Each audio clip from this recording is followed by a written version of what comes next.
Today we are fortunate to be interviewing Nancy Hood Good, who is the founder of Windlasses, which has now been in existence for 50 years.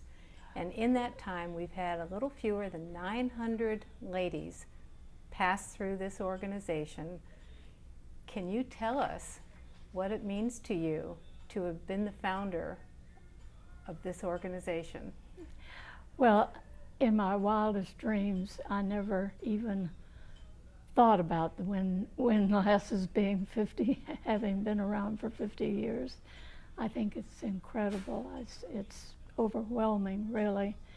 But it's a wonderful group, just wonderful. So thank you very much for agreeing to talk to us and tell us the history of Windlasses. So could you please tell us how it was that it first started and what it was like? Well, actually, a friend of mine had tried to start a ladies sailing club at Clearwater Yacht Club, which didn't work out. But the bug was in me, and I thought, well, you know, Windlasses, my husband, I remember Windjammers. And I thought, and right behind the yacht club was the Optimus Prams. And I looked at those and I thought, you know, if we could rent those and we could organize under Windjammers. So that's where I got the idea. Put a letter in the Windjammer Bulletin, had a coffee, invited anyone interested in forming a ladies sailing club. And we had lots of people come, so that's how it started. Great, and that was 1967. Right. So you did initially sail prams. We did. How many were there? There must have been...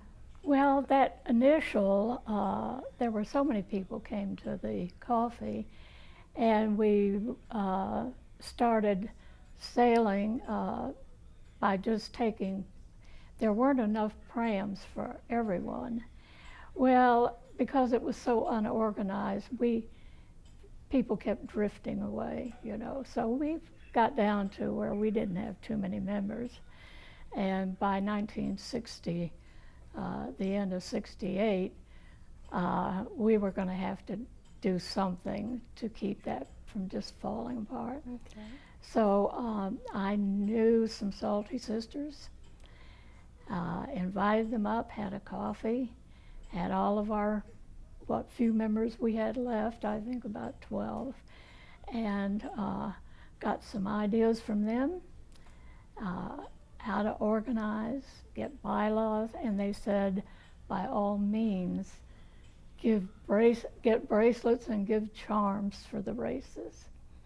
So that's what we did, and it took off from there. So Nancy, where was the location where you first sailed? We sailed out of the Optimus Prams, where they were at the Intercoastal behind it was behind the Clearwater Yacht Club, which at that time was on North Clearwater Beach. Okay. And we used the Optimus Prams and sailed there. So was that called the Youth Maritime Center? Yes. Was that the name of it? Uh-huh. And you were there for a couple of years? Oh, longer than that. We didn't move up to Dunedin until much later. Yeah. All right. Well, great. So how did the name Windlasses come about?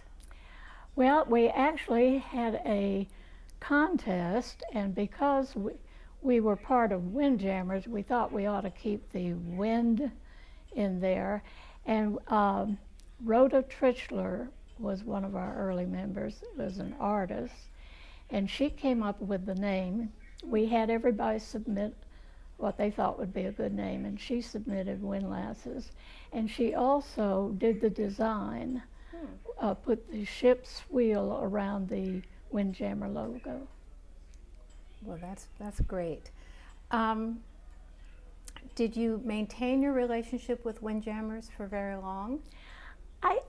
I think it was quite a while. As a matter of fact, all those years up in Dunedin, I didn't know we were still part of Windjammers, but it's in the Windlass bylaws what year they dropped the Windjammers Finally separated, from. yeah.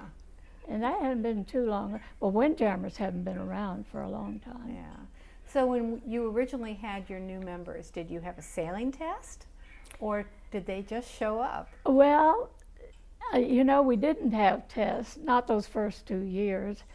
Most of the women were wives of Windjammer members who sailed, and they were used to sailing. So that's how we did. Okay. I understand that you had a race committee at the beginning. Can you tell me where they were located and how you selected them and how that whole process worked? Well, we did it in pairs, and everyone took a turn. There were not that many of us, and we stood on the seawall by the Youth Maritime Center, and that was where we put our flags up, and we raced around the channel markers. So we didn't have to put marks out or anything. We just used what was out there. It was very casual. Yeah. And was there, were certain people selected for it, or how was it determined who would? We took turns, 2 people each time we raced, and I drew up a chart, and we went by the chart where everybody had a turn. Okay. Did you have a crash boat or safety boat in those days? No, we didn't. We were fair weather sailors. Okay. If it was bad weather, we didn't sail.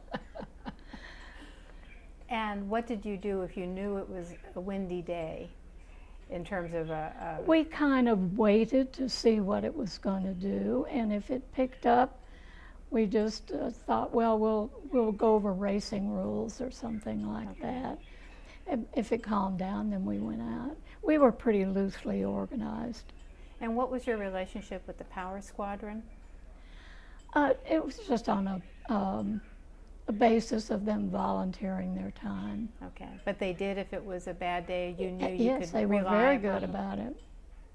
That was great. Okay, did you ever have any instances where somebody needed to be rescued? Or Actually, we did one time, and it turned out to be Hilda Crawford, who was one of our best sailors, but back then, that's before she got really good. She went over on a windy day, but they were right there and hauled her up, and I think it may have been at that time that we gave some thought to sailing with life jackets on. Oh, okay. Because of, I mean, it hadn't occurred to us, I think, at that point. But it was not a big problem. I mean, you know, they were right there. And Okay, when did you start thinking about giving charms and doing awards? well, it was after that meeting. I had a coffee at my home, and Hilda, who was a good friend of mine, co-hosted, and I invited Salty Sisters, some of them, and the Barnacle Bells. They were out of the Bath Club to come, and that's what we wanted to pick their brains, get some help from them on how to organize ourselves so we didn't just fade away. We wanted this.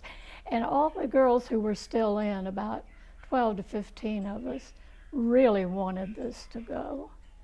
So we took their advice, borrowed ideas about bylaws and things, and got bracelets, and Mrs. What was the jewelry store downtown? Trickles. And Miss Trickles, Lillian, Right. ordered our first little logo charm for us. Well, we're so grateful that you decided to do that, because I think we all race for charms. Oh, that was the secret. There's no 2 ways about it. And that's why the Salty Sisters said, but you've got to get bracelets and give charms for awards. And man, it took off. As you know, you go out there and race for those little charms. We do, absolutely. So this was 7 years after you were founded that you moved over to Dunedin.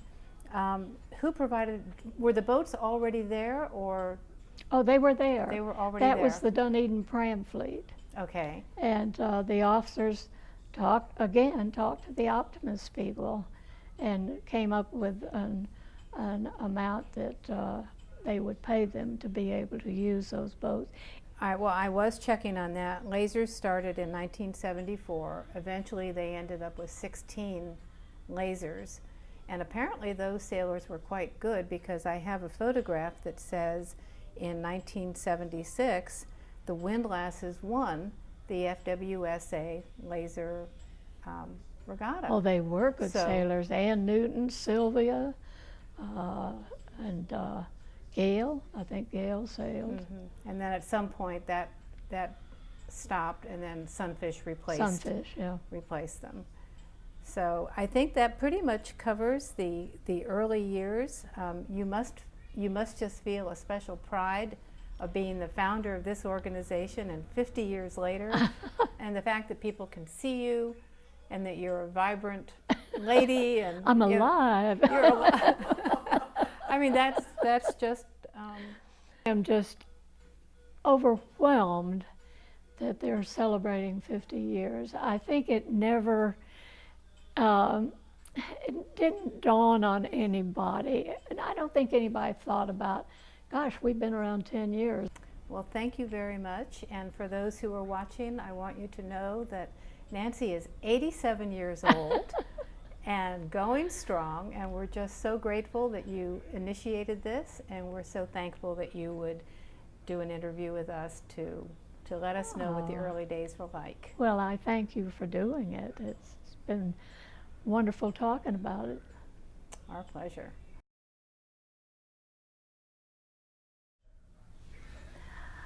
Wow, just look, imagine 50 years, over 900 windlasses have been through this. Welcome to the 50th anniversary.